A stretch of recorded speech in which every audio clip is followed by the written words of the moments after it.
and welcome to MCFC 9320 PUBcast. And as you can see, Andy's still not with us tonight. It's just me, Stan, and Marie, and Paddy. Good evening, everybody. Good evening, Andy. We've missed you. Tea time, is it, Stan? It is, mate. Sorry about that. I've just had some tablets, so if I don't have them now, it'll be too late later on. Well, everyone keeps saying take the tablets, Stan. What are you on? What are you eating? Pasty and beans. I've just had Weetabix. Well, that's the professional. Right. Meal. I get called weird and fat. Well, just let me finish. Because how many do you eat Weetabix, Anne-Marie? I do occasionally. How many do you have? 2. Paddy? No. No. Stan? 2 or 3, depending.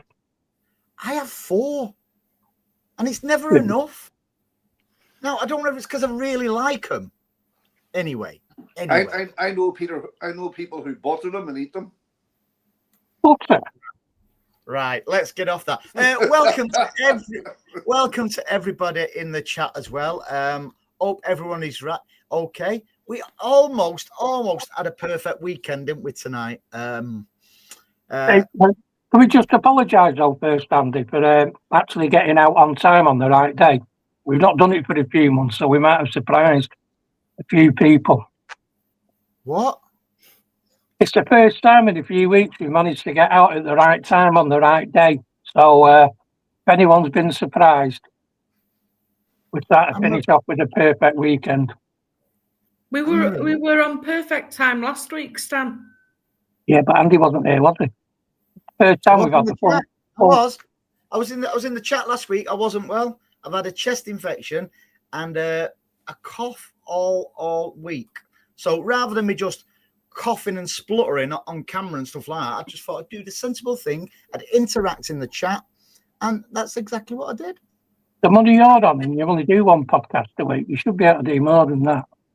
Stan, let's. In fact, we've got to get on to predictions for yesterday. You were so close, weren't you, Stan? And Marie, yeah, remind us of the predictions for the Burnley game. Paddy went 4-1. Stan went 8-0.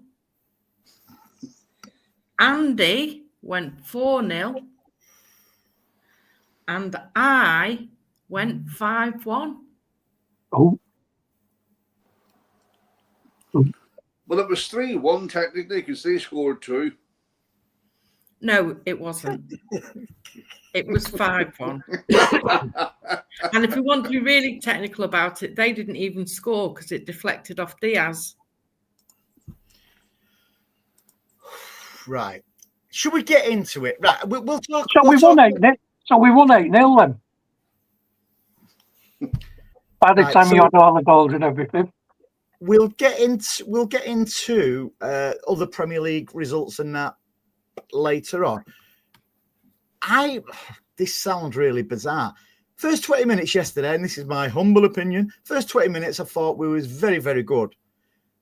Then we let them into the game. Second half, we started off shakily, and was it a couple of good well, I thought it was 2 good saves by Donna Summer, but it was actually 1 because because we're in the north stand, so we couldn't see it properly. But then we just seemed to click there, and Speedboat has now got a driver.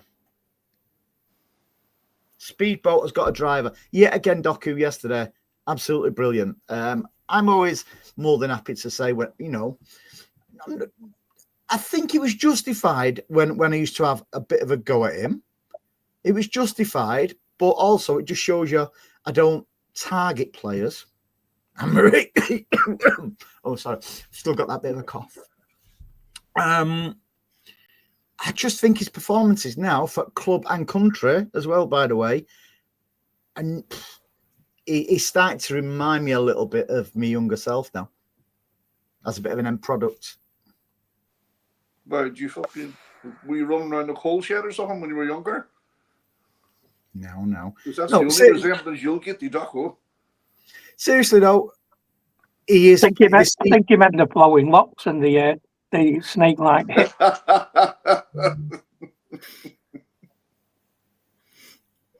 Anyway, yeah, I thought I just think this season so far. I know we're only 6 games in, but even in pre-season a little bit, I thought he got his shit together a little bit. And fair play to the lad.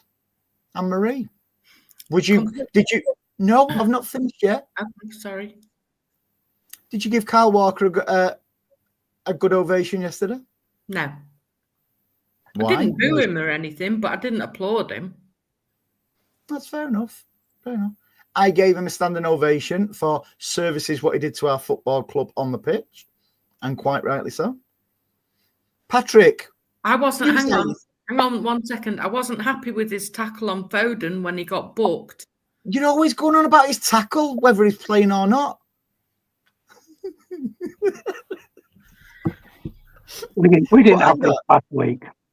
I must say as well, I thought he conceded a penalty, which would have been a second yellow on Doku. He In did. the second half. Yes, he did. So, right, you chat amongst yourselves, and I'll get some of the guys' comments up on the board. Yeah, would you agree with my assessment? First 20 minutes or not? Yeah. Yes. Cool. I think we did what we needed to do in the first 20 minutes, and then we let them back into the game a little bit.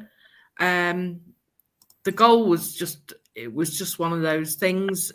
I don't think you can particularly blame anyone for it. But once we hit the second half, after the first 5 or so minutes of the second half, I thought we took control and made it look easy. You know, Doku was incredible. I thought Nico O'Reilly had a great game again. And I thought, you know, we have to give a bit of a shout out to Gonzalez as well, because you saw the team yesterday without Rodri in it at all, not even on the bench, and you kind of think, oh, but actually, I thought he did a good job yesterday as well. Sorry, Anne-Marie. Yeah, it was a great tribute by the 1894 group yet again for Ricky. I know his family was there yesterday, and it's brilliant. And Danny Jackson got presented with a painting of the banner as well, which I think was thoroughly deserved on the back of how difficult it was for Danny, with what he did at the derby. Sorry, that was a nice touch by 1884, wasn't it? Yeah, and I thought the flowers on his seat and the scarf around the back of it was a nice touch as well.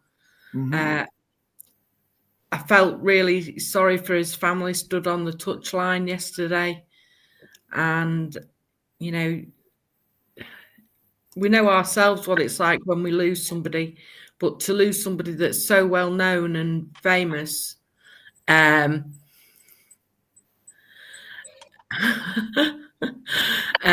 it's so difficult to deal with your own private guilt, your own private grief, rather, as well as everyone else's around you. So I think, great touch by 1894 yesterday. It was. So let me ask you a question, Anne-Marie. And brilliant. What private guilt have you got? I didn't mean private guilt. I meant private grief. The word just slipped my mind for a minute. You and Caldoon? I'm not saying anything. What happens in the chairman's lounge stays in the chairman's lounge. Wow. Paddy, let's have your quick assessment, and then we'll get into the nitty gritty of it all. Yeah, I would agree with your summing up the first 15, 20 minutes. And then I think the first time they attacked, he scored. But I think that's because we kind of became complacent. And then I thought we would come out in the second half. I thought Pep would have tore into them at half time. Mm-hmm. But they didn't really come out firing on all cylinders in the first 5 or 10 minutes that second half. No, because that's when them 2 chances for Burnley happened, wasn't it? Yeah, because your man was almost near 1-on-1. We'd done it on it from where I was sitting. But look, it's a game of fine margins, isn't it? I think if that hadn't been a different story, but it definitely wasn't a 5-1 game. Not by any stretch of imagination. It's just Holland kind of bumped the scores up at the end. No, but as even Scott Parker said on Match of the Day last night, he said we were well in the game for 70 minutes, but that's not the game. The game's 90 minutes. Mm-hmm. And if you're not fit enough to compete for 90 minutes, that's no, I totally agree with it, and I 100% agree with what Nick's saying there. It's September and no need to worry about Liverpool Arsenal too much. Let's get a good run going and see where it takes us. Now, and that's the thing, Andy. I think that team is really starting to, which I didn't see happening so soon, not until after Christmas anyway. But they're starting to really get to know each other. They're starting to play well. They're starting to gel. Do you want to know what a gauge is for me regarding Liverpool, though? And please, tell me if I'm wrong in the chat and stuff like that. It's not just City fans what are saying Liverpool are not even playing that well, but they've got the good end of some results, and late results. I'm not bothered about them scoring late and stuff like that, but there's some of the results where they shouldn't have got it. Now, it's journalists alike as well. It's not just City fans. So I take a bit of comfort knowing that Liverpool are not bang at it. Florian Wirtz, I think we did dodge a bullet there. I know it's early days for the lad in the Premier League, but, I wasn't too fussed that we didn't get him for 130 million. Arsenal, I thought they played brilliant today. However, they nicked it at the end. But I tweeted this out. When Newcastle made 3 substitutions, the subs, and that was high-fiving each other, and that was with about 65 minutes on the clock. And I tweeted, it's dangerous to start high-fiving each other, making bulk substitutions like that so early in the second half. High-fiving as if you've won the game, and sadly, it panned out that way, where they got a kicking in the end. Whereas we played last week, I'd say we was unlucky last week, but it was a fair result on the back of how we played, Stan. And it just shows you, don't play open football with Arsenal, because the chances are they're the best footballing team in the Premier League. So don't play them like that. Just before Stan comes in there, and I just want to ask you this, Andy, because you're the kind of IT guy. See that comments that have been attributed to Arteta about being all these managers and coaches and bosses and CEOs ringing him up and saying that all this about a Pep team and dominated for first time dominating 15 years. Is that real or is that made up? Is that AI crack? I don't know, mate. I just think Arteta is on crack. But surely a Premiership manager hasn't come out and said that fellow managers have been ringing him up, and fellow coaches and CEOs, and that has to be made up. It's hard to say what goes on in this world now, and what's true, what's AI, and what's not AI. What I will say is, though, fair play to Pep, because it's almost gone. All right, then, you've all copied us, even grassroots, where you want to play out of the back. I'm going to play a little bit different now. I'm going to go long ball a little bit. So he's changed it up. He's mixed it about a little bit, Stan. And I think who's benefiting this a lot is Haaland, because Haaland's become the Norwegian Niall Quinn for some reason. His touch is it's brilliant, the way he's bringing players into the game and stuff like that. Yes, what we said though a few weeks ago, when you look at the players that he brought in, it looks as though we were going to drop deeper 10 metres.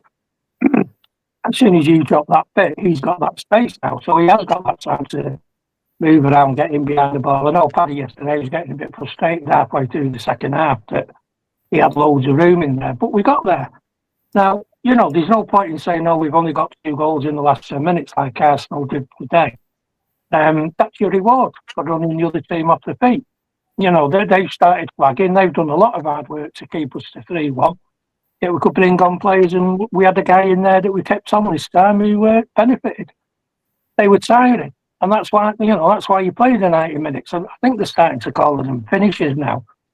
But they used to call them subs back in our day, Paddy. But they'll come on and do a job. They're finishers now. They're finishers. Finishers. Is that what? That's what I said, wasn't it?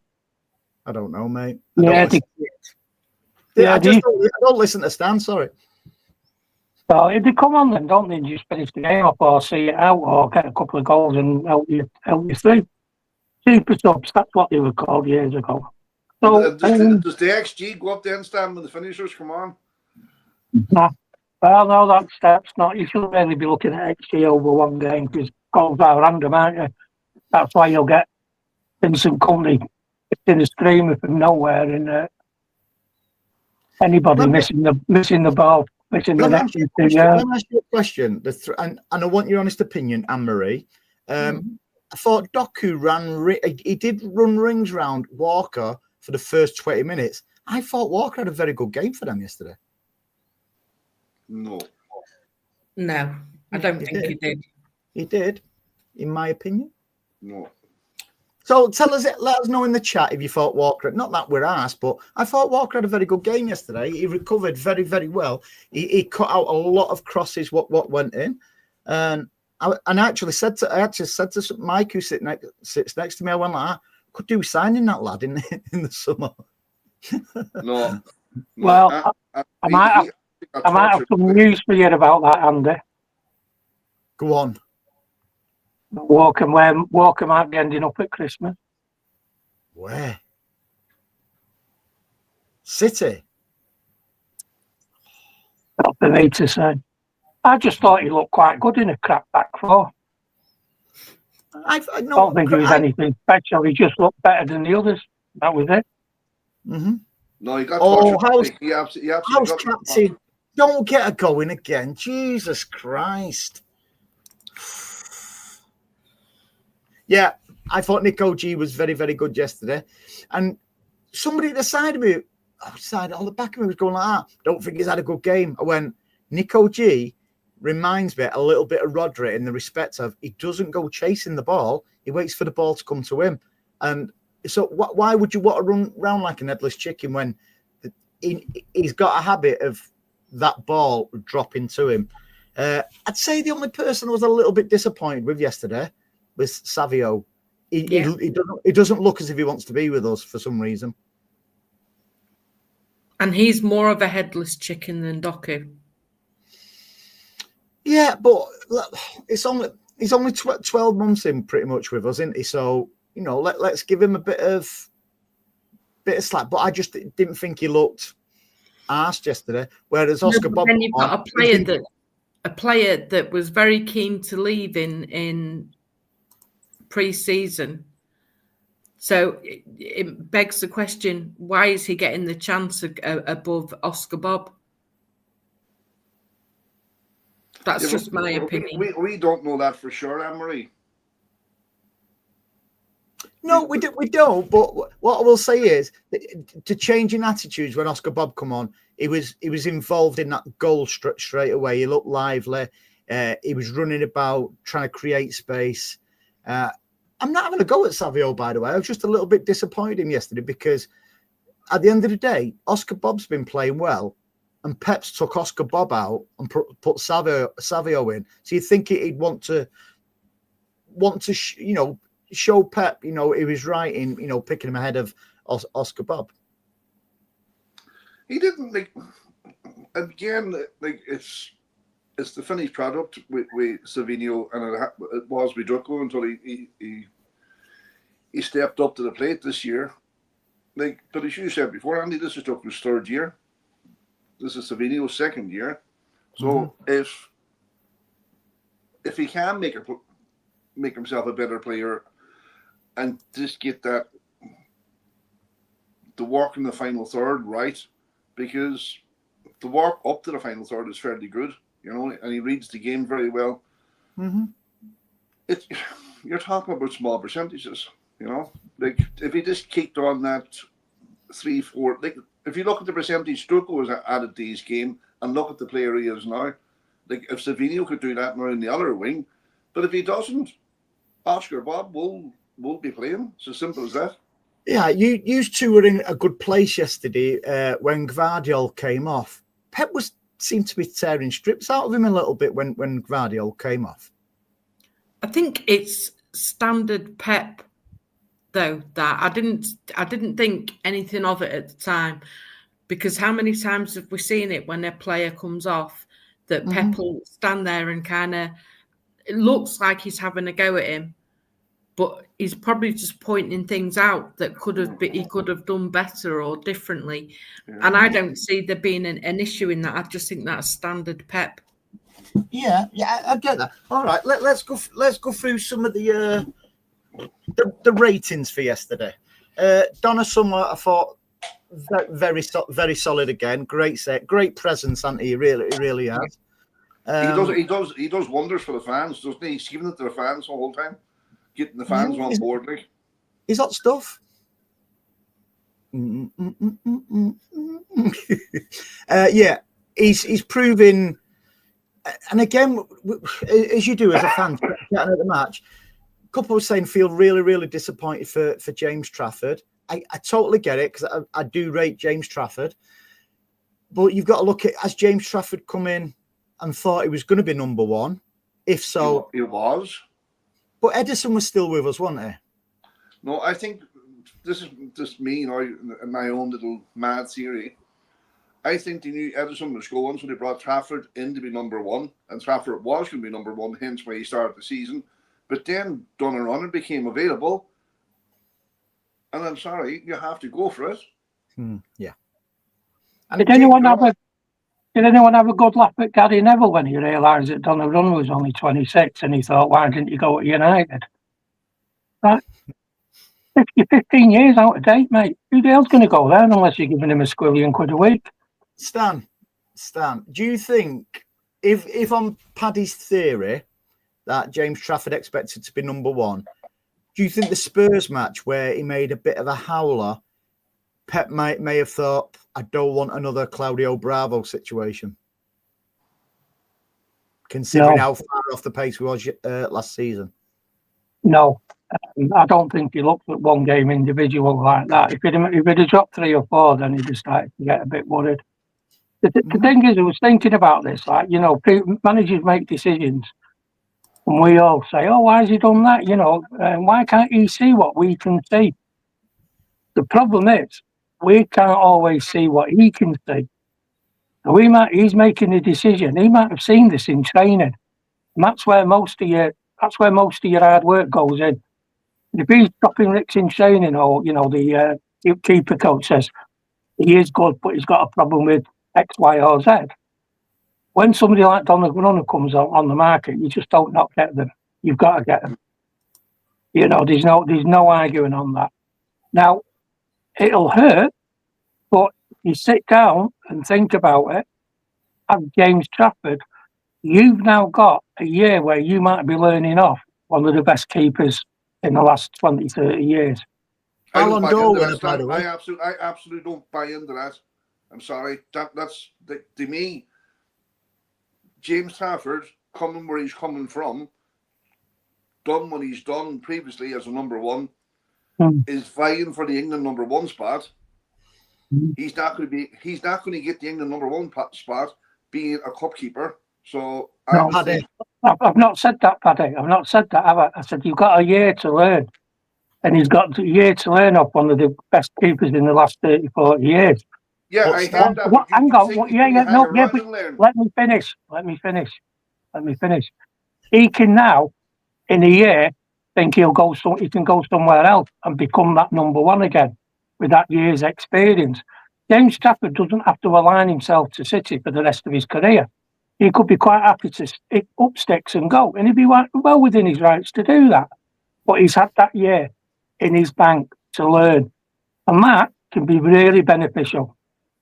That's what I'm saying. He's still only young. He's 21, 22. 22. So he's got plenty of World Cups to come. Yeah, but like, what makes you think that in his head, as a competitive international footballer, that he wants to hang around for 12 months? He's forgetting something. Hang on a minute. He's forgetting something. He can't go anywhere unless he goes in January. He can't go anywhere anyway. Yeah, unless he does a loan, and they're not going to do a loan. The reason why I think James Trafford will go, not necessarily, in January or even next summer, we're forgetting Donna Summer is only 26. He's not coming for one or two seasons. It's not as if we brought a veteran in of a 34 or anything like that. He's 20. I know it. I actually look younger than him, and I know that. I know, don't I, Anne-Marie? Absolutely, Andy. But he's not in terms of 26, Andy. That's maybe this is an old-fashioned belief, but at 26, you're not goalkeeper prime. Maybe another couple of years, that's when kind of goalkeepers would come into their prime and they'd have that experience and they'd be dependable. And then you get about 4 or 5 years out of them because keepers can play well over 30. But I actually feel sorry for James Trafford because it's just a matter of bad timing. Say the Palmer couldn't get into the team because he was in front of him, so he had no choice but to move on. Is he willing to stay and be a cup keeper because he's... No, look, I don't think get injured tomorrow and pull an ACL in training and he's in for the rest of the season. You never know in football, but if he doesn't get injured, Donnarumma is going to be number one for the Champions League and for the league. Is James Trafford willing to bite the bullet and become a cup keeper? I don't think so. We're always quick to point out that some players, what happens if they don't adapt to the league? This is another one. What happens if Donnarumma doesn't adapt? As it stands, he's not doing too bad. No, that's all right. But then again, we'll go back to our old friend Negredo. He was great till Christmas and then fell off a cliff. But the thing is... Negredo had off the field Manchester City problems, mate. He's just the easiest one to point out. But this is the thing with football, Paddy. You don't know. You don't know what's going to happen tomorrow. He may get an ACL. Something might happen. Anything can happen. Anything can happen. And I'm not saying this lightly. Anything from complete loss of form right the way through to death. Anything can happen. But as it stands at the moment, and if he remains injury-free and he doesn't start having brain farts, James Trafford is not going to be Man City's number one. No, I agree with you there. Do you agree with Nick? I do. If Edison was still with us, obviously, if Donna Summer weren't with us, if Edison was still with us, he would be number one over Trafford. Yeah. I don't think Trafford should ever have come back to us, but that's just my opinion. What Pep did at the start of the season would indicate otherwise. But then he gave the Pep no Edison wanted away, and he was just going to stay with James Trafford, and then Donnarumma became available, and they couldn't turn that down. They couldn't have him going to someone else. Well, allegedly at the start of the season, Edison was injured. Oh, was Savio. I don't know. It's tough, and I honestly do feel sorry for James Trafford in terms of timing because. We all feel sorry for him, Paddy, but we've got over it now and we'll move on because that's football. Right, Paddy, if he'd have gone to Newcastle, do you reckon he regrets not going to Newcastle now? Answer DJ Dreamer's question then, because I think it's a great question. Was James Trafford getting in the Newcastle squad above Nick Pope? No. He's right. DJ's right. No. Great shout, that. But in fairness, even with, because obviously we think he's looking forward to a World Cup. There's no way he's getting in that England team ahead of Jordan Pickford. Yeah. Yeah, but If I had to learn from Another somebody, good shout, Marie. Another good shout, Marie. if I had to learn in training every day, I'd rather learn from Donnarumma than Nick Pope. So it's I think it's because we brought. No, I think it's because we brought Donnarumma in that we're posing this question. What are you on now, Stan? You're good. Read the drink, mate. Right. So I forgot what I was saying now. Getting as old as you, Anne-Marie, now. Get it now. But look, see, at the end of the day, like, yes. Paddy, I've remembered. I've remembered. Well, I've remembered. Right. So I think we're posing these questions more because we brought Donnarumma in, whereas I don't think we'd notice it as much if Edison was still with us and as much. I think it's because we brought Donnarumma in after we brought Trafford in. Yeah.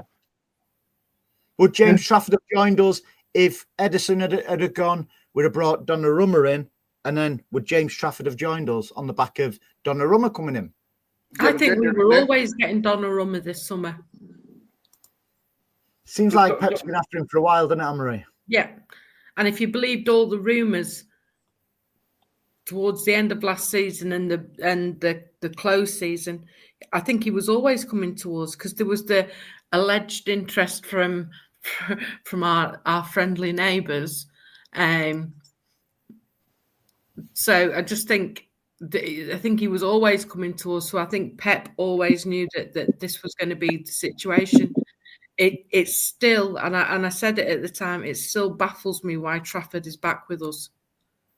Tell you what, my understanding, Anne-Marie, that the PSG forced Donnarumma out. He didn't want to leave. It was all to do with the contract, wasn't it? That's supposedly what it was. So it was, it was one of those things. I think, I do believe he was always coming to us in the summer. I tell you what, though, you can look at it that if the powers that be at our place were purely putting the club first, they might have thought, right, we need to get Trafford in first before we get in Donnarumma because we don't think Trafford will come if Donnarumma's there. Bella. So they had that card in the back. They had that card in the back pocket. Spot on, Bella. So yeah, they've got that card in the back pocket, haven't they? That they thought we can get him, and then we can bring in Donnarumma. Yeah. So anyway, right. Back to ratings. I'd like some people to give Matheus Nunes a bit of credit as well, because he's becoming a very, very good asset for us. And I don't give a shiny shit what anyone says. I've always fought his corner. I will continue to fight his corner. And yesterday, I thought it was a very, very good instinctive, considering he was fullback. Very. I think we made the same point last week, Andy, after he came on at half-time for Kushanov. I think he's done a great job for us. I'd much rather see him at right back than Rico Lewis. But that's just me. And obviously, full credit to Rico and Nico for signing the new contracts with City till 2030, I think it is, for both of them. Yeah, Nico O'Reilly again yesterday. Considering he's not a fullback, I thought he played very, very well. He seems to have got a bit of upper body strength as well for some reason. For some reason, he's over 6 foot and built like a tank. So's Peter Crouch, but he's not built like a tank. Peter Crouch built like a tank. That's what I'm saying. Nico O'Reilly's not built like a tank. Yes, he is. Oh no, he's not. Oh yes, he is. But he's still at a very good you can tell him, Andy. You can tell him, Andy. He's behind you. I'll tell you what I said to the guy sitting next to me yesterday, right? Like, if you think about just what you're saying there about Nico O'Reilly plays left back, but what he offers, he's very good at it. But what he offers going forward is the exact same what Nunes gives you in the far side, which Christian doesn't give you. And I think it provides that. And when you're playing your likes of Burnley and United and other relegation fodder, Nunes can come into his own because you don't need 9 men behind the bar. Where if you're going up against, say, a top 6 team, you Liverpool or Arsenal. Yeah. And then, as Sam says, Burnley, the Sunderland, stuff like that, you'll want Nunes because of what he can do both ways. And, that's like that. We're not a charity. You take the best players, and if you can get them at a cheap price, it's not the handle. So, with Nico O'Reilly, then, when Nori comes back, he's nailed on for left back. Where's it going to live? And this is a good conundrum to have. By the way, you're going to have Nico O'Reilly potentially out of the first team, or can you see him getting more of a run in midfield for us? I think a lot will depend on how Rodri and Gonzalez get on. I can't call him Nico because it gets too much then. Nico, Rico. You know, it's just Rayan. Yeah, wait till they come back, the Rayan brothers. Yeah, it's I don't see that being a problem, Andy, because I'll tell you why. Because of the volume of games we're going to play. What I was going to say, Paddy, is the reason why I said I don't see it as a major problem is I know we've got a few injuries at the minute, but we've got a very, very good squad. And we're a bit sparse at the minute because we've got some players out. You know, your friend Marmouche. Rodri. Ain't Nori's out. Rodri's out. We've got Kovacic who's looking as if he's going to be knocking on the door. We've got Cherky. That's a hell of a squad. Stones is coming back and looking as if he's going to get a new deal. I'm glad Stones is back on the bench for us so that he can go and play for England in a couple of weeks and then he'll be back on our bench for 3 months again when he comes back injured. It's always reassuring that. It's just some things in football never change. We've said it for a while, haven't we, Stan? With that, he's got to make a decision for his career, Stonesy. Yeah, no, I've not got a problem with that. The thing with O'Reilly as well is like once everybody is back, I think then Pep will probably move into the rotation mode and think, right, okay, I can put him in against such and such. We can monitor Rodri's minutes better because Nico can come in. You know, there's all sorts. Hey, is it your burner account, Anne-Marie, that? Nope. What's that? The Wizard of Oz, is it? You want to see one of these fucking Wizard of Oz? What you need to do is change your handle to Ray Charles or something. Leave the Oz alone. We're off to see the Wizard, the wonderful Wizard of Oz. Oh, you're very nasty to me. Who? You lot. Because we've sussed out it's your burner account. It isn't my burner account. Look, there's my hand. You can see I'm not typing anything. Anyone can build it. Anyone can build a pair of hands nowadays. It's not my burner account. Hang on, Paddy. Say it without laughing, Anne-Marie. It's not my burner account. I don't say about smiling. It's not my burner account. I don't have a burner account. Not my burner account. Good thing you're not attached. Be careful. To the detector. You give the needle whiplash. Be careful. Be careful, Anne-Marie. Paddy will be thinking that you've got AI-generated hands there. That's it. I can just say it in my little finger and it'll just type it. Underneath, he's typing away there. Well, have you actually glued them? Have you glued them to your cheeks? Might as well. So yeah, he'd be all right on it. Getting back to what we're here for, he'd be all right, O'Reilly and Lewis, because we'll start getting we'll be giving them players in minutes and managing other people's minutes, trying to make sure that when the big games come, the big guns are ready to play. Go on. SOS is asked. I'm assuming that it's for all of us. Do you feel more confident with Donnarumma in goal? Oh, Yes. absolutely. I do. And I know people hate Gary Neville, right? But he put that podcast he does, the overlap. I watch it, and he posed 3 questions for a goalkeeper, and they were talking about Everton at the time, and the 3 options was, and you could only pick 2: dominates the box, can save, or good with his feet, and you can only pick 2 options. What are you picking? First two every day of the week and twice on a Sunday. And that's what I was going to say. I feel more comfortable now when set pieces against us, you know, with the stature of him. And let's not forget, he's officially the best keeper in the world. No, I can tell you one thing. Paddy. Bearing in mind Gary Neville's record as a manager, yours and Andy's, most people would pick the first 2. But a guy who's come along and won 4 in a row, he went for the 3rd choice. He built a system around it. And he thought outside the box. I've always had that belief that a goalkeeper should be able to save the ball first. Always. Yeah, I agree with house captain there. You know, if Ortega does go in Jan, there's no way. I don't think we'd let him go in January anyway, regardless, because again, I said again then, for the first time ever, Marie made a good point when she said that he's not guaranteed to be England's number 1 because Jordan Pickford's in goal, isn't he, for England? There you go. Even the guy with dinosaur arms can play in there. Do you know what I like too?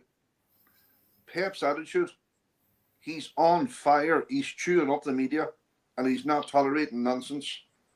And you can see that's translating in the team. Mm-hmm. Kathy said, I like Nunes goal. Agree, Andy. I just think Nunes is. He's like Marmite almost with the City fans. And I just think he's a brilliant, versatile player for us. And you need versatile players. Is that because you're a Wolves friend? I don't think it's Marmite, Andy. I just think he's the flavour of the month for people to have a moan at. Give it another couple of months. They'll have moved on to somebody else. No, Paddy, it's. I was going to say Wolves fans can't stand Nunes because of the way he left. Ain't Nori's got more respect there, but he is a very, very good, versatile player. He's got a turn of pace. What's an asset to us? Yesterday, how quick it. What are you grinning at? I'm just looking at one of the comments there on the side. That's all. Want me to show you? No.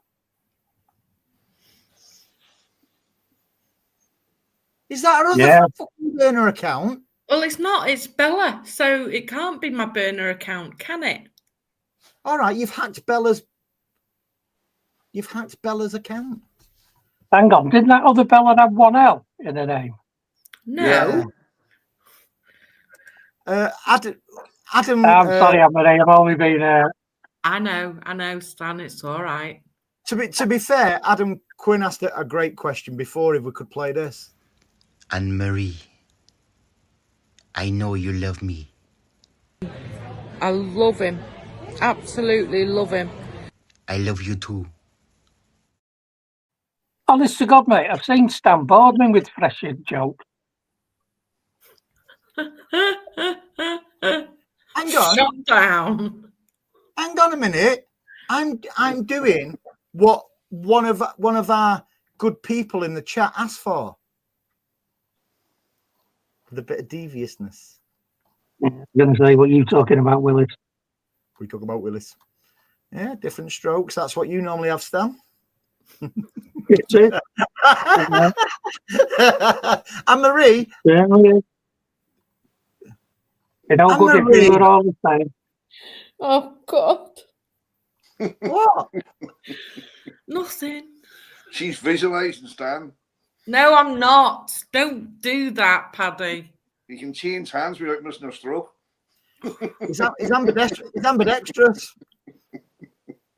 I forgot where. See, Anne-Marie's messed all the comments up now. I give me left hand to be ambidextrous.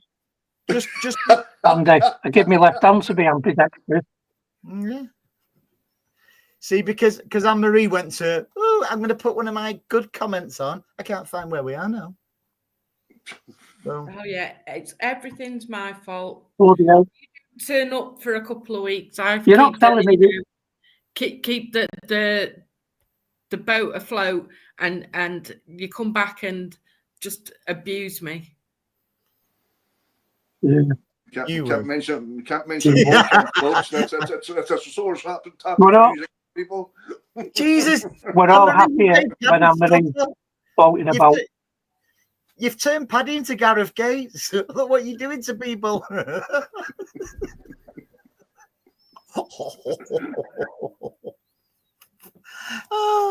So yeah, we did touch upon a cover before. Good to see him back on the bench yesterday. He looks lean. Cheers, mate. Thanks, mate. I've been away for a while and I come back lean. Yeah, just how long is it till you go away again, Andy? Tomorrow. It's fucking ages, Anne-Marie. It's Tuesday.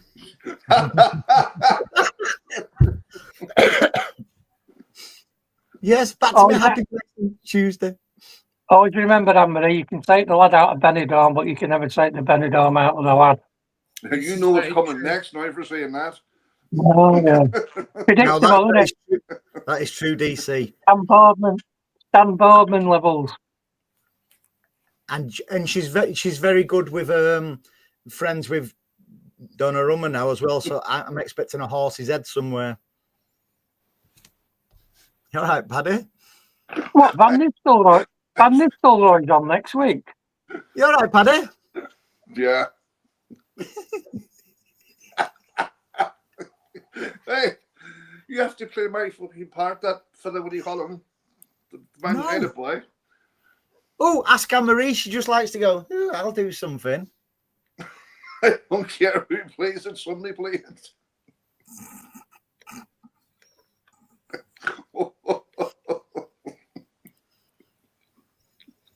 What do you want playing, Paddy? The Man United clip.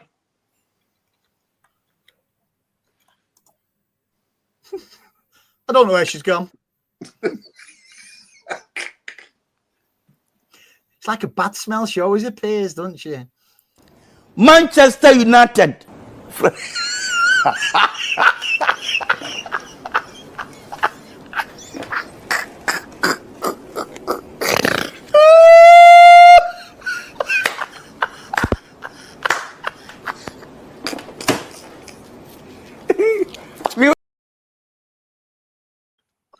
All right now, Anne-Marie and her toys. So let's get into. I think we all agree that it wasn't a 5-1 game yesterday. Although I thought it was a 5-1 game. Why wasn't it? Because you predicted 8-0. Oh, I got that wrong, but that was a 5-1 game. Why wasn't it? The result was. What we'll say is Haaland, yet again, 8 Premier League games in 6 matches. Got an assist just through, did he? Yes, 8 Premier League games in 6 matches. How's he managed that? Well spotted, Stan. This is going on the bloopers, you dickhead. Look at Andy smirking there. You know you've been done there, lad. Into the middle of the rondos you go. I'm just seeing if anyone listens to me. Oh, hang on. Steve's got it right. She's got Caldoon logging in. Yes, that's a good shout, that, Steve. That could well be. Yeah. So, Haaland, just before we go on to other games over the weekend, I just want to. We take it for granted Haaland's just going to score goals. Some of them goals he's actually creating for himself as well. And you know, like I mentioned earlier, the link-up play. As soon as he does it, he's on his burners. Wow. The one yesterday where he anticipated a cock up by the two Burnley defenders, the way he took it, and again, the angle of it, the TV angles don't do it justice. How it was, he had very, very minimal thing to aim at, and he managed to smash it in that angle, because obviously I sit in the north stand and thought, oh, this will be tight. He's going to take it this way to the keeper's left. And for him to take it that way, and that is somebody who's in the top form. That, and again, we do take it for granted, don't we? Where we shouldn't take him for granted, but he's the best striker. He's not the best player in the world. He's the best striker in the world. No doubt about it. The biggest giveaway is when people say that he's struggling or he's dipped in form, and he's still about 50% better than the next person on the goal scoring list. I mean, on his own, he scored more than United in the Premier this year. On his own. I think I'm only one goal behind that, though, Stan. Yeah. No, I'm just looking there. There's only 1, 2, 3, 4, 5. 1 minute. Where one of them? 4. There's only 6 teams who scored more than him on his own. But there was one thing that made me laugh, because it reminded me, because it comes straight after the Gary Neville thing when he said about Donnarumma. It's 26. Somebody's going on about Isaac, saying he's a great young signing for Liverpool. He's got plenty of potential and he can progress. He's a year older than Haaland. Mm-hmm. And 130 million pounds worth. And about 130 million goals behind. But it's just incredible that the record and the standard that this lad has set, that anything less than world class for somebody else is considered bog standard for him. He's written his own narrative and he's completely redefined. You know what it's like, Stan, for me? When Aguero was doing what he was doing, and he never got a nomination for Player of the Year or Ballon d'Or or anything like that, Haaland's going to be the same. What kind of show is this turning into, Bella? Hey, what's going on? Oh.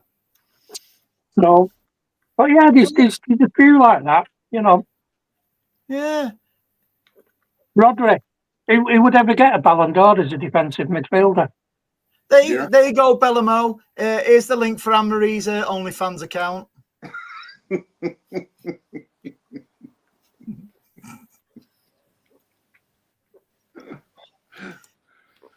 There you go. But it's because we just take Haaland for granted. That's the problem, and we expect him to score and stuff like that. But then he smashed another record. Just so he became the highest scoring Norwegian in Premiership period. Okay, and I got this straight away. Who was the previous one? Solskjaer. Was it though? Is it that kid at Southampton? Torre Andre Flo, wasn't it?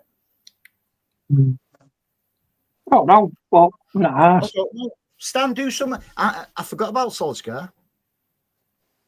Oh, right. So you didn't actually know the answer? No. I just get. Oh, FIFA, don't agree with Paddy. Don't encourage him, mate. No, don't ever agree with me. I think the one that has made me laugh over that is Harry Kane has scored 100 goals in 105 matches for Bayern. He'd have done it in about 15 matches playing for Bayern, and the head and shoulders there above everybody else. Mm-hmm. What does that say, Anne-Marie?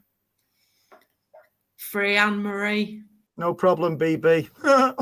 See you later. Good luck to her. Good luck to you.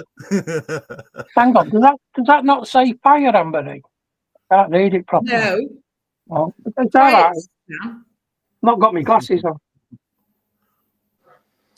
What did anyone see Jack Grealish's interview? Which one? What, the one where he admits that he cocked up at City? Yeah. No, I've not seen that yet, Paddy. Where would you find it? Probably find it on YouTube now, I'd imagine. But he didn't behave appropriately at City. What's your opinion on that? Do you applaud his honesty, or do you say what a stupid thing to say? It's a bit of both, isn't it? Yeah. It's a bit of both. It was a stupid thing to say, but I admire his honesty. And it's nothing that none of us didn't already know. I'd amend that a little bit, Anne-Marie. I'd say I admire his honesty, but I can't believe he did it rather than said he did it. You see what I mean? It doesn't surprise me that he did it. No, that's what I'm saying. No, after the treble winning season, we could all see that coming.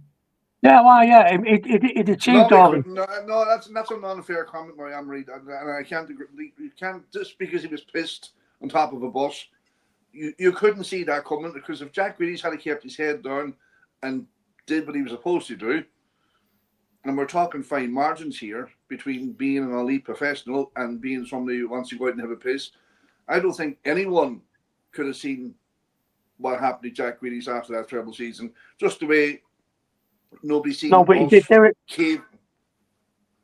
But he did do it, Paddy. That's the problem. We know that, but nobody could. But at the end of the treble winning season, Stan, if I had to say to you, Jack Grealish is going to go on the piss and affect his career at Man City, you'd have told me I was off my head. But Paddy, with what you said then about him on a bus, he did it the season after as well, didn't he? When you know what it's like when you're waiting for one bus and another one comes straight after. I think for me, the treble season did for Jack Grealish, I'll be honest with you. And I think for a young lad, by that point in his career, other than winning a World Cup, he'd won everything. Yeah. So what else did he have to aim for?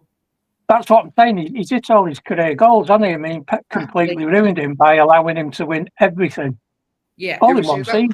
That's the difference, Anne-Marie, isn't it?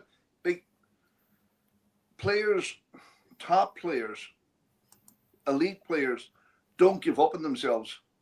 Like you could say Messi and Ronaldo are two. I know, but this is the thing, Paddy. It's a different intelligence.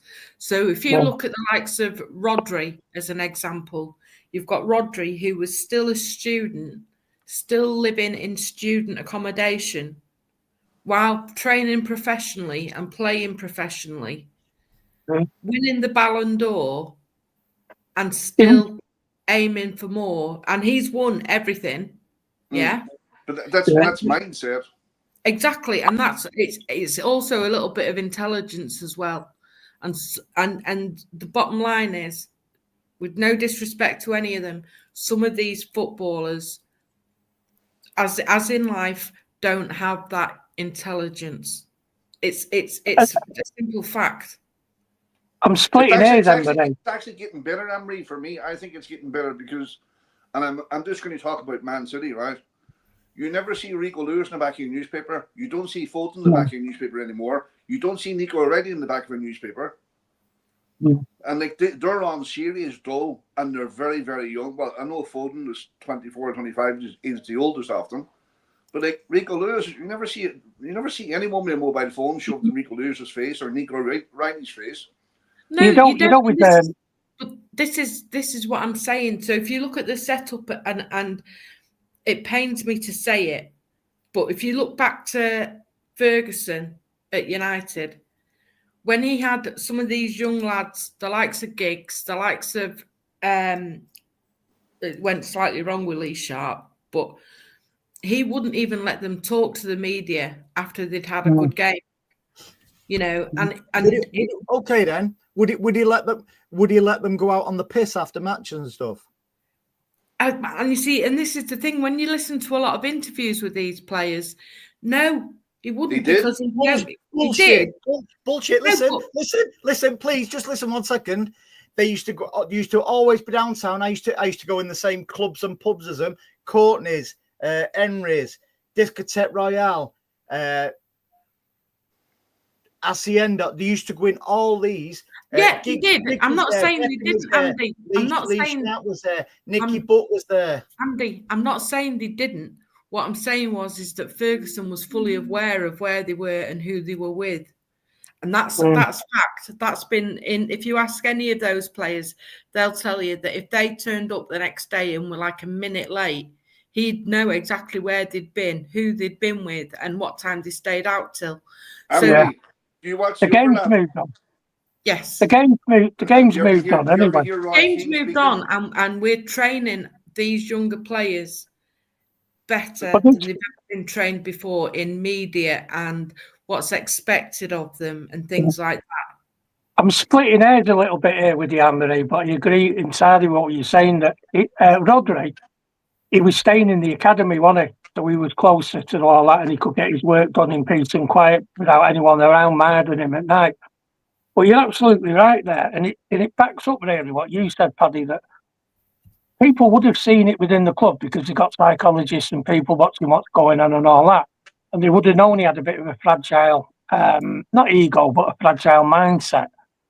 So when people say he didn't make it, whereas Rodri can stay there, you would put Rodri up there in terms of mental strength with Messi and Ronaldo and all them. Not talking skills-wise, I'm talking mental strength and the determination to do it. He hasn't got that. He's a bit of a loose cannon when it comes to that.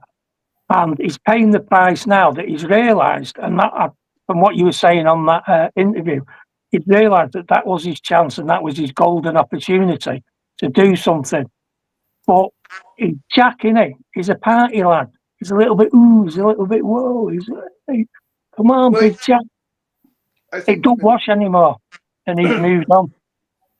I think Jack, in terms of mindset, he has, like, we'll call it a working man's mindset. He goes to work and he works hard, and then he goes down the pub and has his few pints or whatever. Somebody say Rodri, and I'm not using Rodri as a comparison because that's unfair, but like Rodri came out when he came back after that injury and says, I've just extended my career by 12 months. Who, me, after next week? No, George Best had 2 liver transplants, and I honestly believe only for the fact he was George Best, he wouldn't have got the second one. But BB's come up with a great point. It happened exactly what's happening with Jack Grealish now, or was happening with Jack Grealish or other footballers. It's all, everyone's got a smartphone now. Everybody's recording it. It wasn't back in the day when gigs and all that was absolutely being carried out of the Discotheque Royale and Courtney's and stuff like that. And he was. Have you listened to the overlap, right? And you listen to Roy Keane, Gary Neville, and all them guys, right? Talking about times going on. Like, even when they were away in pre-season training, when Roy Keane and Peter Schmeichel went at it, and Roy Keane gave Peter Schmeichel a black eye, and he was drinking soup at 4 o'clock in the morning because he'd been out all night, and he was thrown through plate glass windows in pubs. They were all at it. Ferguson didn't have that much control. That's a fucking myth. They Absolutely were all at it. Is, mate. Absolutely, it's a myth. Because the reason are saying it themselves. And I tell you this factually as well. The reason, and it goes on. Oh, Ferguson had control over everyone because he sent somebody to Blackpool to stop a party because Lee Sharp and Giggs and that was in there. It's only because he got wind of it. I'll tell you. They didn't even have mobile phones. I think Roy Keane says, and he was absolutely 1,000,000% right. The reason why we got away with it back then was because everybody was doing it. Mm-hmm. Everybody was doing what we were doing. The difference today, present day, there's very few doing what they do. So, like, if you're not at it all the time, you're going to get found out in training. You're not going to be up. You're not going to be up to standard. Yeah, exactly, Blue Art. That's what I was saying, mate. It's different. It's no different now than it was back in the day. Right, I want to change subjects for about 10 minutes because before you do, can I just answer the question about who Haaland overtook as the leading Norwegian? Oh yeah, please. Yeah. It was, of course, Ole Gunnar Solskjaer. Was it? I forgot all about him, to be honest. I only think about people who are relevant these days. Like United are not really relevant, are they? Right. In the chat, I want 10 minutes of who is, how can I phrase it? Not a wasted career, because obviously these footballers earn a lot of money. What ex-City player could have gone on, but it's like a wasted talent, if you like? It can be present. It can be either present, recent, or years gone by. Obviously, Anne-Marie's going to go for the ones in the 30s and stuff like that, but 1930s, that is. And will be more recent. Yeah, Michael I was going to say, don't mention Michael Johnson. He didn't waste his career. He had mental health issues. Mm-hmm. Yeah, but back then, Sam, when he had them mental health issues, now he would have had a hell of a lot more help. He didn't want to do it, did he? He didn't want the limelight or anything. I think what Andy's saying is people who played and carried on playing, but they could have been a lot better. Not people who've been forced to return. Like Balotelli's a good example. I think that's what we're getting at. I just think it's a bit harsh on Michael to say that he's wasted his career. I'm saying because of the issues Michael Johnson faced, that's another one. Succeed. That's another one. You can't put Lake in that category because that's another one. Injury. And he was treated badly by the club. Let me try and explain it a little bit better. It's players who didn't fulfill their full potential because of themselves rather than injuries or mental health issues and stuff like that. Balotelli is one. I've over the past few days, I've been watching a few videos on Balotelli and stuff like that. You know, as you do. The guy could have been an absolute genius.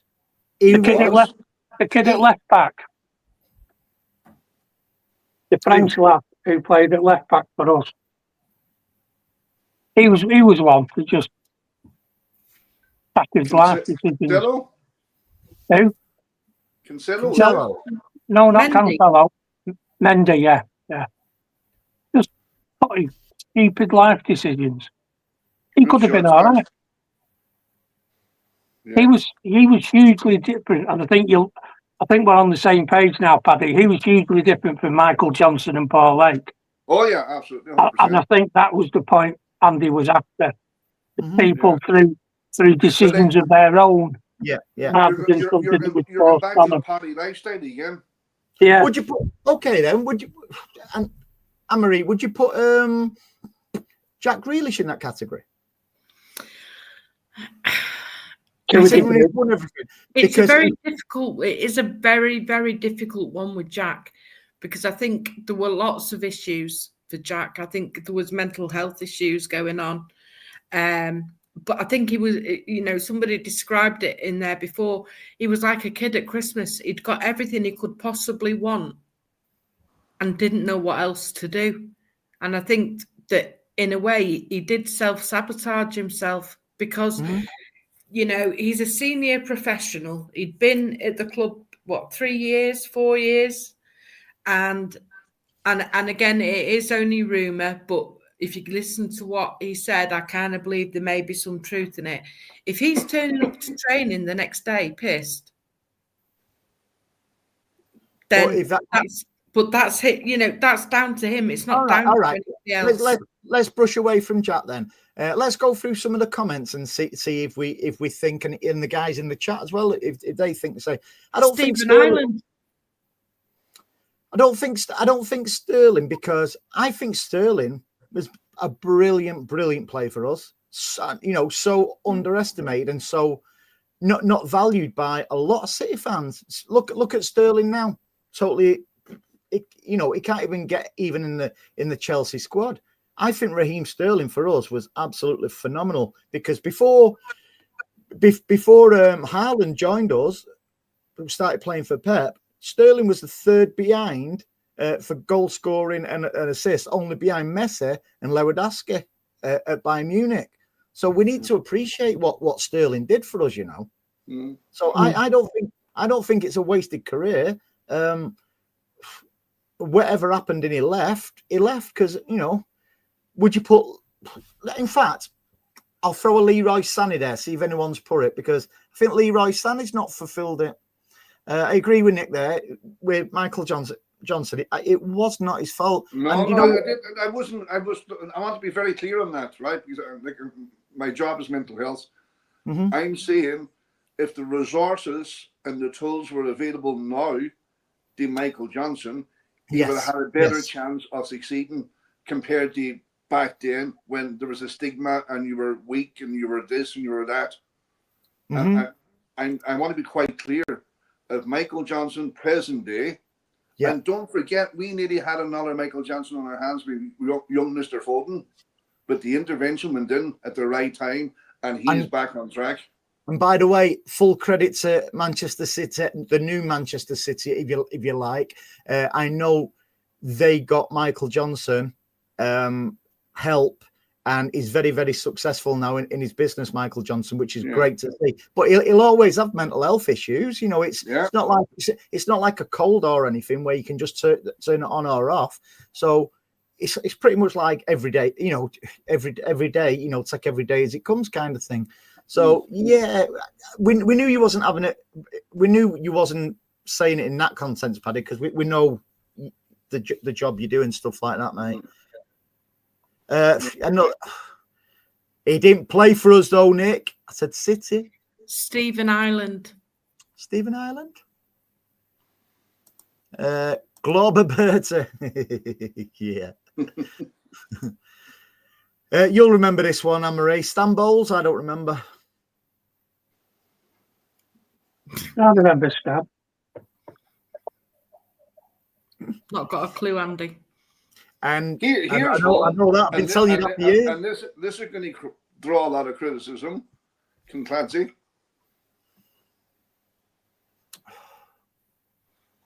He was a party boy. When Clancy decided to turn it on, nobody could touch him. But I do agree with you, mate. I do agree with you, because I know I'm not obviously not going to say it. I know a few stories about. Neil said kinky, but that doesn't sound right, does it? Not with his different stroke.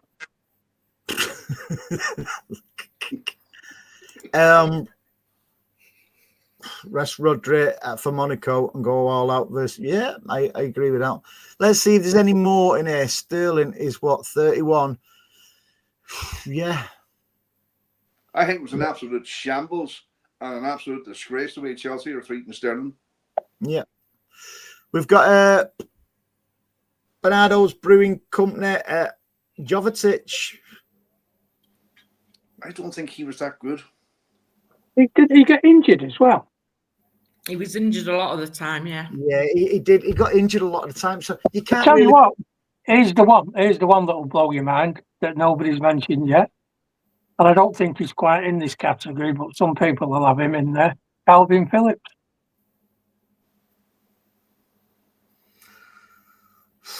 I think that's actually down to the ability, Stan. I don't think we're talking again the fine margins of stepping up into, say, a top 3, top 4 team in the world.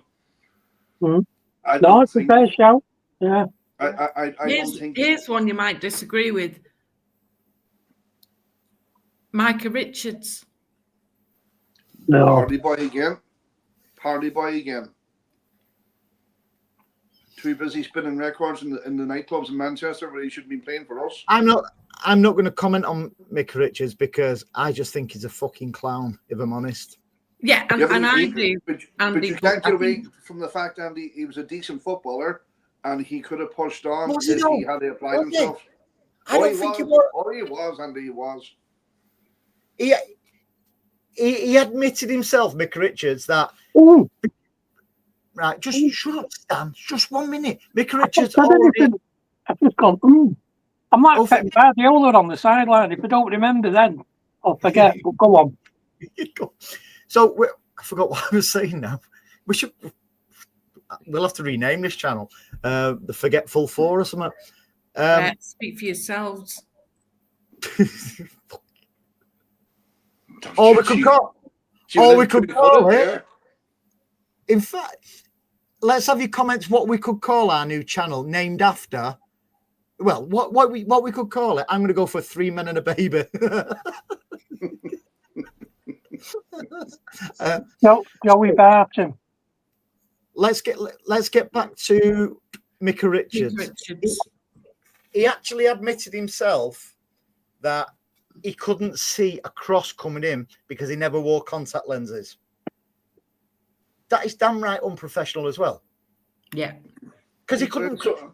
And I always thought, no, because we always thought he can't hit the ball. He can't hit the ball as a defender. He can't hit the ball. We know now because he couldn't see the fucking ball coming in. You say you wait long enough, all the answers will become available in the end. I know. Mick was very good, but bulked up too much and injuries piled up. Exactly, yep. Nick. Yes, that's a great shout. That another player who could have been a good player, but was clearly an absolute whopper, Joey Barton. He's another one I can't stand. Barton. No, but he could play. When he was a kid, he could play. We can't take that off him. However, there's not just a career, but an entire life that's gone down the Swanee. He's just. I'd love to human being. I'd love to see a fight between him. I'd love to see a fight between him and Richard Dunn or Barton and Nedda Manua. Because Nedda Manua can't stand him. Hey? Richard Dunn and Joey Barton already had it. Richard Dunn actually knocked him out. Do you not remember that? Yes. He put on pre-season tour. He put the cigarette or the cigar out in the youth players, the YTS as it was back then. Yeah. And James Tandy. Richard Dunn knocked him out and then kicked the fucking wall and broke his toe and missed the games. I remember, Reg, because I remember them days, mate. Honestly, it was rife with all of them. Mm-hmm. Yeah. I think there's too much of a myth attached to Fergie about the control he had at United. Oh, that great shout. And I tell you what, and this is factually true as well, Reg, I used to booze with Gary Flitcroft and their Dave in 21 Piccadilly, along with Andy Dibble. I'm not name dropping her out. So you could actually put Gary Flitcroft in that category because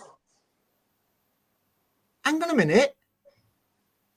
Yes, you can. In my opinion, you can put him in one of them categories because he more or less pissed it up the wall, not like Kyle Walker and Marie, back in the day and all the time. Yeah, hold on a minute now. In Gary Flitcroft's defence, he was sold to Blackburn against his will when we were fighting relegation. He went to Blackburn, I think, for about 8 million. I know. I'm gonna. Marie's getting excited here. 3 Men and a Babe. It means babe. Anne-Marie, have you not seen that film, Babe? You can't say I'm a pig, Andy. Andy. Not me. It's Gordon. Gordon's calling you a pig. No, he isn't. He's calling me a babe. Yeah. I've seen the film, though. You saying as in the film, Gordon isn't. You're a nasty man. Gordon, put it up in lights. You're good at it. Well done, Patrick. Well done. Hang on. You're not blaming me, DJ Dreamer. I was just a fan. It was on them days they used to call Andy Dibble Champagne Charlie, by the way. I drank with him in a nightclub in Bolton. Hang on. Was the top stagger? Are you sure that's not shagger, Nick? No, I know what he means. Let me assure you, Andy Dibble used to park round the corner from our school. What, are you trying to say he's a paedophile now? No, I'm not trying to say he's a paedophile, but he was definitely having a bit with somebody who lived in one of the flats there. Yeah. Nothing wrong with that. I'll tell you a story about Gary Flitcroft. Alan Ball was absolutely horrified that the fans turned against him for selling Flitcroft. With him saying, do you think I would genuinely have sold him if he had no option? And one or two of people were like, well, we're not sure, Alan. That's possibly quite a bit of the problem. We're not too sure what you'd do. SOS. I couldn't put David White in that category because he was almost heartbroken when he left us. And after he went to Leeds and then he went to Sheffield United, he suffered a lot of injuries after he left there. Mm. But I thought he was sensational for us, White. Friend of the show. Yeah. He's up there with Peter Barnes and Gary Owen and all them top City fan blues, along with Neda Madua and Richie Edgill and all that. There you go. That just clarifies what I was saying before I even seen Nick's comment. Yeah. But you know what? Like, this is in defense of them previous players. This is slightly unfair because we're judging them players by present day standards. Back then, there was a drinking culture within professional football. Within like Wayne Rooney come out there recently enough and says that the wife Colleen saved him from himself, basically, because he was OTT on the drink. Which didn't save him. She didn't save him from shagging grannies, did she? Yeah, I know. Yeah, but like he was a pure alcoholic, you know, and she did save his life because he would have been another statistic, unfortunately. Mm-hmm. But we're judging players, and myself and all, I include myself in that. It was a party boy culture back then. Everybody drank. Yeah, it was. Back now, somebody does that now, and there's hell to pay. Mm-hmm. You know, like it is slightly unfair. You know, because we're not being given the right conditions. There's more help now in the Paddy. Whether it's you know, the way clubs are set up now. You're always going to get a player who goes off the rails. You know, regardless, if they're going to go off the rails, they're going to go off the rails. It doesn't matter what generation it is. Yeah. But I always say back in the day, I'm not saying you've got the likes of Laker. He wasn't looked after by the club. You know, he was sent to America for that's just a standard 6 months out that now. But he was sent there and people might say, oh, it was only an economy. Look when you get in a plane, you know, you've got a knee injury like that, and you sat in seats and stuff like that, and you know you've got all the stuff what goes with a flight. It's things like that where like modern, not technology, modern medical science and stuff like that, and the aftercare now, the aftercare what goes on with but again, everything's changed to such an extent now. So, and it's, I mean, what happened with Lakey is devastating because he was without any shadow of a doubt a future England captain. There was no doubt in my mind about it. Mm-hmm. But the state of the club then and like the state of the club now, there isn't one of our players that go on a standard flight anywhere. I think I like your question, Andy, right? But I think it'd be more appropriate if there was a time constraint to the last 5 years put on it, because then you're judging people by modern day requirements. And yes, you could put Jack Greenies into that category then still. If you backed it just for 5 years, say, so we can judge them in the modern era where it's all diet, nutrition, stuff like that. Like how many in the last 5 years? And even with Stan was saying there, I think Mendy fits into that category. Well, even look at one of the young lads we had. Was it Brandon Barker? Yeah. And when he initially started playing for us and had a couple of sub appearances, I think there was massive pressure put on him straight away about how good he was supposed to be, this, that, and the other. And what did his career amount to? Still playing? Yeah, but not at any great level, is he? No, and that's it. And it's a great point, Anne-Marie, to be fair. It's the pressure what us fans, not just City fans, but fans of different clubs, it's what we put on. It's like what we see now with Nico O'Reilly. We're seeing a bit of negativity surrounding Rico Lewis, which for me it's disgusting because Rico Lewis, we're judging him on playing in a position what he's never played in before. But the same can be said for Nico O'Reilly. He's getting the praise because he's doing all right at left back. Well, that's not his position. We want too much from these kids. And when people say, yeah, but look at the money they're on, money doesn't even come into it. It's the pressure you're putting on somebody, which causes mental strain and stuff like that. And that's where, as fans, we need to just let them develop, because we've seen with Pep the way he develops players. We saw it with Foden. We've seen it with a number of players now. I think with McAtee was I think McAtee was going a bit wayward and stuff like that, and Pep kept hold of him till he was all right before he sold him. I think Pep would have sold McAtee. I'll tell you a great example of things going wrong was I was over at United with Kobe Mainoo. Apparently at 18 he was going to win 27 World Cups with England. He's going to win the league for the next 100 years. 2 years later, and we did say at the time, he's playing that many matches, he's either going to get burnt out or he'll get injured. And what we know now, he wants out of the club. It's an absolute mind bend of how easily and how unlucky you can be becoming, having a stellar career. There's a lad called Lee Jones at Liverpool. Stellar youth career.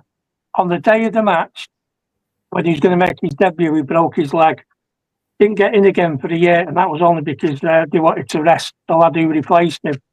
And the lad who replaced him was Michael O'Neill. So it shows you, if he'd have played that game and Michael O'Neill hadn't have played, he may well have done enough to keep that role. But it's that close. It's that fine a line between making it as a pro, never mind success or anything like that, just making it as a pro and drifting to nowhere. Yeah. No, I agree, Stan. Formidables, £2 super chat. Cheers, mate. Honestly, I really, really appreciate it, but we don't do it for super chats or anything, mate. We just do it for a laugh. But I appreciate you doing that, mate. We will always get your comments up on screen and stuff like that. Appreciate it, my friend. I think the next star pupil coming through now in terms of being minded is your man who played against Huddersfield, the false name, Muska, is it? The fellow we got, I think he came from where? What do you call him? Is it Mikasa? Mikasa, the fellow from West Ham. He's supposed to be unbelievable. Yeah. I tell you what, there's another one there that's caught me. I think it's Nick Jackson. He was saying Liverpool had a cracking right back. Was it Rob Jones you're talking about? Because he was another one. Yeah, he was another one. Yeah, it's brilliant. Again, Rashford to a degree. Is he wobbling off, or is that just because and Jadon Sancho's been mentioned? Yeah. Is that because it's just the toxic club rather than the player losing the way? But hang on, Sancho. It started off with Sancho at our place, mate. So but what did we do with him? What did we do with him? Binned him. As soon as he came in and said, "I want to play. I want to start in America on a pre-season," they went, "Oh, hey, you can go and speak to the manager at Dortmund. You're not our problem anymore." That's. But United haven't retained him. We offered him 30 grand a week, Stan. He wanted 60. I think what's caused it with Sancho was, and I'll never forget it, Phil Foden was waiting to come on in a youth game. Sancho got subbed. Phil Foden went like that to shake his hand, and Sancho just brushed straight past Phil Foden. And I think his time was up at that particular point. Yeah. Well, if he's done that, and I've got no reason to doubt you, Andy, then what's a clown? No, that's exactly what happened, mate. Yeah, that's what I'm saying. I didn't say it. I don't know what I mean. I'm not doubting you. Yeah, I think what we'll do is these internationals coming up soon, isn't there? Yeah, we'll do a 2-hour show, an hour for underrated players, and a show for another hour for overrated players. Tell you what, Andy, you know the international break came at a good time for us last time. Could it come at a bad time for us this time? Why? Well, we're on a roll, aren't we? Possible, mate. I don't. It's hard to say, isn't it? It really is hard to say. Or we're on a boat, or we're on a barn, however you want to pronounce it in Manchester. Yeah, DJ. Are we on a roll, or are we on a farm, or are we on a butty, or what? I don't know. DJ Dream at Aston Villa's becoming toxic. Jadon Sancho not coming on. Not only that, Fingy is getting a lot of stick there as well now. Who left us to go there? Morgan Rogers. Morgan Rogers. He's getting a lot of stick for not performing from it with his can't be arsed attitude. I know They won today, didn't they? Yeah, 3-1. 3-1. Is Sancho at Aston Villa now? Yep. Yeah. Jesus Christ. Yeah. He's had more clubs than a deck of cards. Right, guys, we've gone half an hour more than we normally do here. And a quick shout out to City women who won 4-1 today. 2 goals from Bunny, a goal from Biedermeier, and I can't remember, was it Carter or Clinton? I can't remember who scored the other goal. Bill Clinton? No, Grace Clinton, I think her name is. I don't know. But right, good win for them today against London City Lionesses. Who are them anyway? Who are they? They're a newly promoted team. Fucking not for that long, are they? No, I tell you what, I hope they do really, really well. And I don't think they'll go down this year. I saw the game today. The backbite and all women, the managers are bloke, but they've got female investors into them. And it's one of about 4 clubs around the world that they're investing heavily into. And the big thing is they're not club backed, they're an independent women's team. So I'm hoping they do. Oh, here we go. No, Stan, you're not doing that joke. Women want to be independent. Right, we'll leave it there. I've not mentioned that. So no, I just think it's good that you've got a team that's not affiliated to a blokes team that's having a go. Yes, exactly. That's the point I'm making, and I think that is really, really good. No, it is. You couldn't give a shit, Andy. Don't say it is good. Right. You up to anything good this week? You up to anything good this week, Anne-Marie? This week? No. Well, we're playing Monaco, aren't we, on Wednesday? And then we've got Brentford next Sunday. So be looking forward to watching them. I remembered, Anne-Marie, it was Laura Blinkhill who's got the other. Thank you. I couldn't remember. Couldn't think who scored the other. But no, nothing too exciting this week. Are you all packed for Benidorm, Andy? My mankini's ready on the bed. Ooh. Paddy, you up to anything good? No, same ding dong. Stan, is your fridge full? Got Monaco, haven't we? So just looking at this here, Rogers, he played today, didn't he? Didn't he set one up? And Sancho was nowhere. No. Yeah. Right, guys, whatever you're doing anyway. Do we think Cameron will still be in a job this time next week? I hope so. I hope so. Well, they've got Sunderland at home, haven't they, next week? But on the flip side of that, if he gets sacked, Gareth Southgate's going to come in. Exactly. Win-win. or Graham Potter. I feel sorry for him, but that's the difference. Listen, I'm going. Listen, have a great week, all. Everybody in the chat. Everybody in the chat, as always, love spending an hour or so with you all on a Sunday night. Have a great week. And I will be back for next Sunday's show because I'm back on Saturday. Oh, great. Have a great week, all. Bye-bye now. Bye, folks. Hey, what about prediction?